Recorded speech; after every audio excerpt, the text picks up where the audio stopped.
Howdy y'all, EJK here, back from my extended hiatus. WCS was very unkind to me, and although I did pretty good in my TVZ matchups, my other matchups were not great. So, one of the things that I did immediately after I failed was take a look at some of the pro games going on and to see if there's uh, any trends, any good builds going on.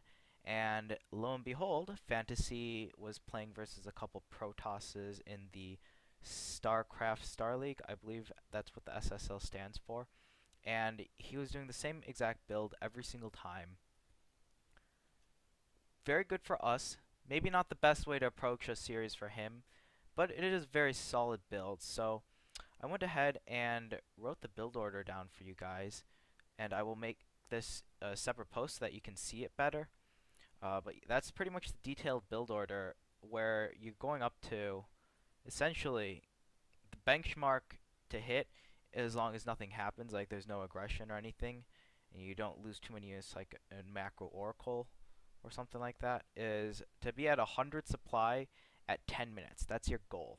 And there's a couple other benchmarks in between to make sure that you're on track to hit that goal, and that's really where the build order cuts off, because then the mid game is all about what you scout and your unit positioning and what you do with that depending on what you see. And that's what this video and the one after is going to be. This video is going to be an example of, let me just get started, why not. This video is going to be a kind of like a best case scenario, what happens when this build works, and then the next video, the part 2, is going to be about why it could possibly fail, why Fantasy ends up losing the games, and what he can do to prevent it from happening. So, the build, I have not said it yet, but it is a very safe 15cc build. Now, it might be a bit weird having it 15cc instead of 14cc, but it's very important. It's 15cc. By having it on 15, you can add your third racks a little bit faster, and by the time that the proxy oracle hits, or a proxy oracle rush could happen at about 520 to 525, you will have 6 marines ready to fight that oracle. So you won't, because the previous command center first builds, you would only have 5, and then the next 2 would pop out, but only after the proxy oracle came. So you'd have to build an engineering bay, but this way you don't need to build an engineering bay. Another cool part about this build is that it's a very safe, very strong build. Fantasy accumulates a lot of units early on. Oh, and this is just to scout for the proxy 10 gate. It's a possibility. Like, it's probably the hardest counter against CC first, and I believe this is the second set Fantasy showed him doing, or showed his build. He did the same exact build 3 times, went 1-2 versus Terminator, but literally the exact same build, all 3 games. And I'll leave a link for you guys in the description or in the post so you can check out the games and see how it plays out. I'm not going to do all of the games. I'm just going to commentate on a couple of them to give a better idea of unit positioning and what your goals should be with this build. So the initial build order, as we see here, I've written it down already. Some key points are you want to scout when you build your second barracks on 17. So like when you send your SCV to build the second barracks, you want to send that another SCV to scout as well.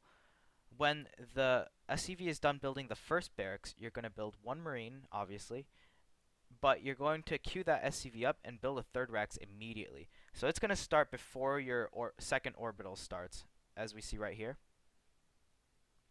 Ba-boom.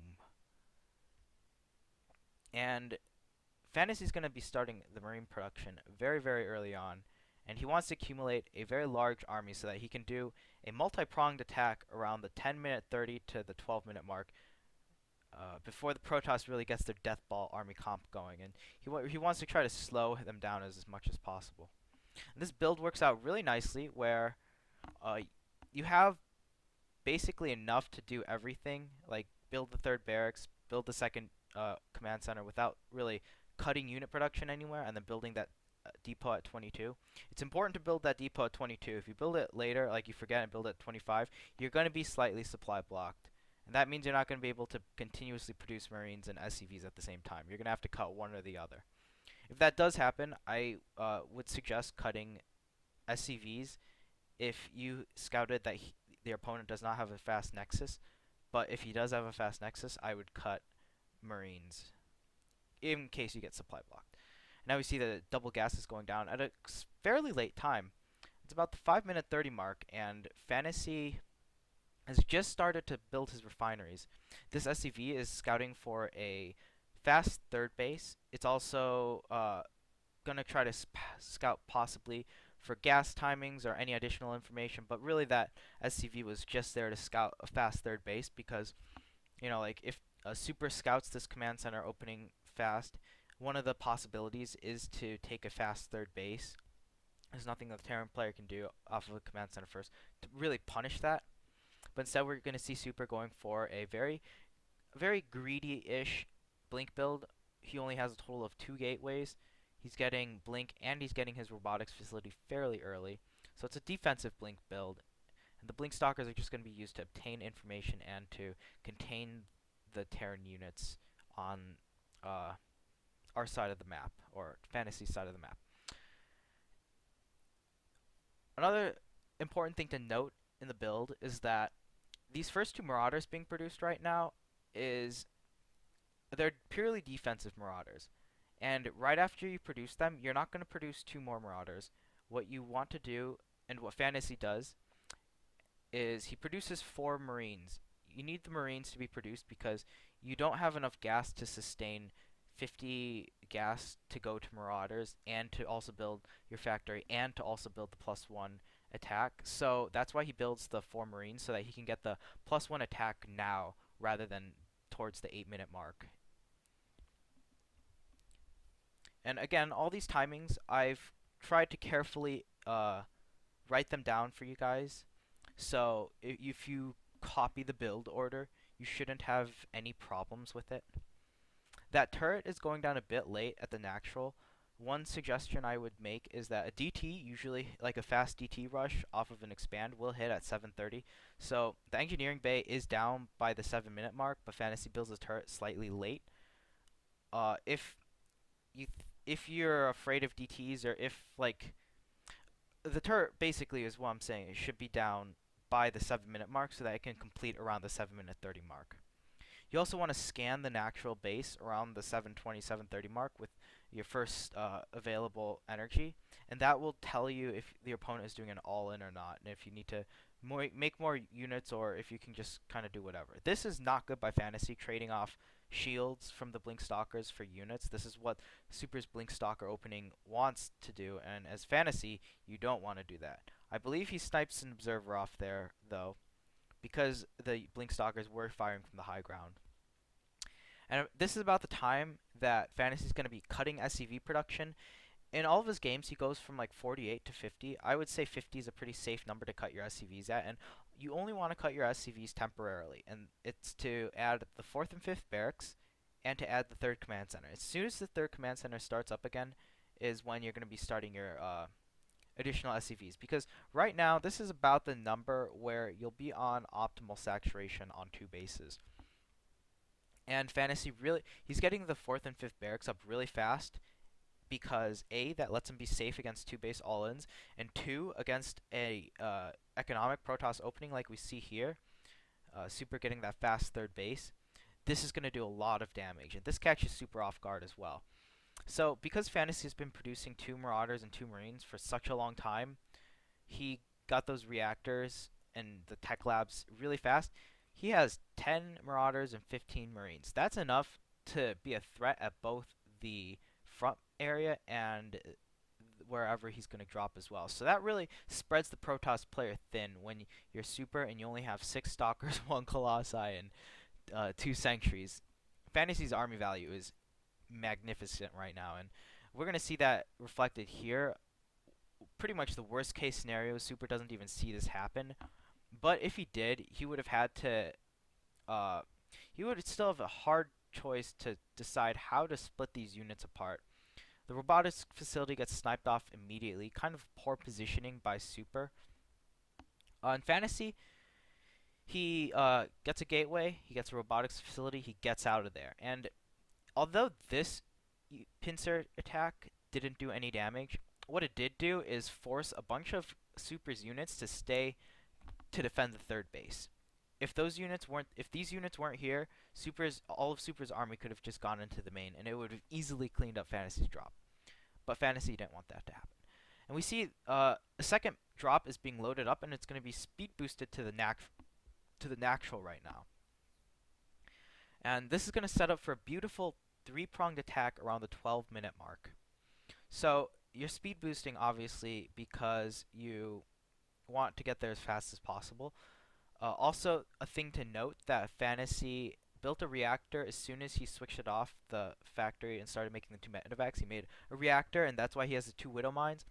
I think it's better, personally, to make just widow mines immediately, just like 1 at a time. It's a lot cheaper, and you get started a lot faster because you don't really have a very big timing window. Like, this is pretty much the timing window from like the 10-30 minute mark when the first drop hits, like the first double-pronged attack is out, to about this time when he does a second pronged attack around the 12-minute mark is pretty much the only time when you're going to use widow mines. You just want them to strengthen your drop. But that's just a personal suggestion or a personal recommendation I would tell Fantasy if I was to like look over his build. You don't actually need the 2 widow mines to be making right now. So we see here it's about the 12-minute mark, and we see a beautifully set up 3-pronged attack. The main drop, it's important not to lose a lot of units so that you can come back for the real aggression here, which is this 3-pronged attack. If you lose a lot of units before this 3-pronged attack, it's not nearly going to be as strong on all 3 fronts. But we have 2 medevacs going to the main, 2 medevacs going into the natural, and then we have a bioforce outside at the third. And let's just watch what happens. Super just kind of starts to crumble from the pressure. Like it does a lot of damage, not gonna lie. Fantasy is basically spreading super thin. He just simply doesn't have enough units to defend everywhere. Fantasy sacked the units at the third, but that was to keep the army there the Super's army there as long as possible, like keep him contained while the army in his main base, or in Super's main base, I should say, was here to do a lot of damage, and then Fantasy is able to get out. He killed the Cyber Core, he killed like the Twilight, he killed the Forge, so Super essentially has like zero upgrades. He can't even start Charge for a really long time because he has to build the Cyber Core. He's starting to float a lot of money because he simply just can't macro. He has no money. He doesn't have any buildings to spend his tech or to upgrade important tech things with. So that's pretty much the mid-game opening against the defensive Protoss. Now from this point forward, Fantasy has a second starport. He's getting his engineering bay and armory. His 5th and 6th gas are coming up on the 3rd base, and he's going to be taking a 4th base. He's going to be going into Ghost Viking. So it's a very solid opener to get yourself into the Ghost Viking stage with an advantage, or to be defensive enough so you can survive towards that stage. That's what really caught my eye here. It seemed like such a very seamless transition from multi-pronged harass with Widow Mines into a Ghost Viking stage, into just kind of like the end game. Just keep going, Ghost Viking, changing your composition to suit the Protoss player. With Fantasy's nice lead, we see he has an upgrade advantage. Super getting shields. I really like Super's reaction to losing his robotics facility. He throws down 2 robotics facilities before the Cyber Core is dead to ensure Colossus production, or Immortals, if you'd like. He's also getting shields as well, because one of the reasons why he has double robo facility is to make up on the Colossus count. He has 2 in his army, but now we're seeing him create Immortals and to add them into his army as well. So although this looks like a Colossus-based army, there are only in fact 2 Colossi, and if you overcommit on Vikings, then you can be in a lot of trouble because Immortals still do a very good amount of damage against Marauders and Marines, especially when force fields cut them off as well. And Mortals also have a good range, so it's a very well-rounded Protoss army for how the beginning stages of the game went. We see Fantasy, though, taking his 4th base. He's starting Ghost production. One thing to note is that Fantasy starts his 4th base before he adds his 6th, 7th, and 8th barracks. And he's also making ghosts off of only 5 racks as well, so he's making 3 ghosts at a time. So this makes him safe against everything and safe enough to take a 4th, but at the cost of relinquishing the ability to apply pressure. He still has this drop here in the main.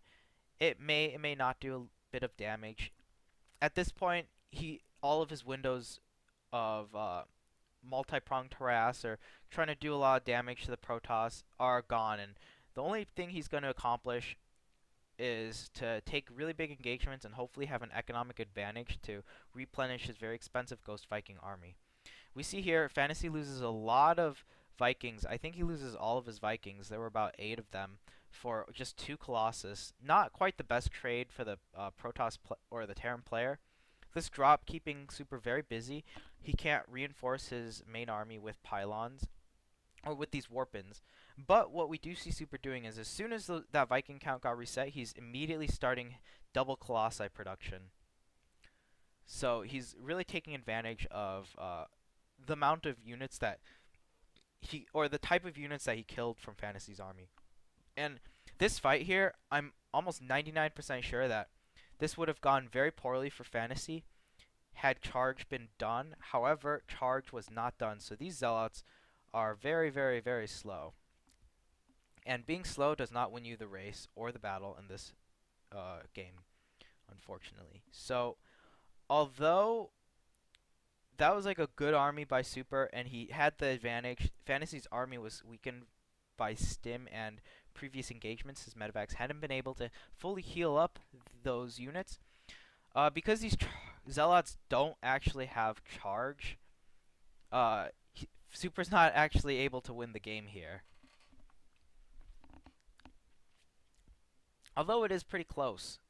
Fantasy did kind of misengage, and by sacking all of those Vikings and by engaging in that area with the force fields, just like this is how much damage Super did without charge. If he had charge, it would have been even more damage, and he would have been able to chase a lot more and probably end the game right now. But Fantasy, being able to kill that Twilight Council and delay the charge for a pretty long time, charge is now complete, is able to stay alive and, you know, just float his 4th base back out, minimal losses.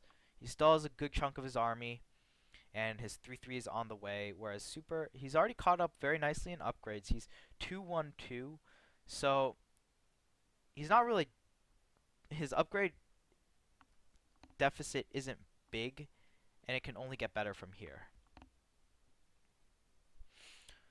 Now, going into the mid to the late stages of the game, this is turning into a very standard Ghost Viking late game battle. We see the Ghosts versus the Templar dance. We see the Vikings versus the Colossi dance.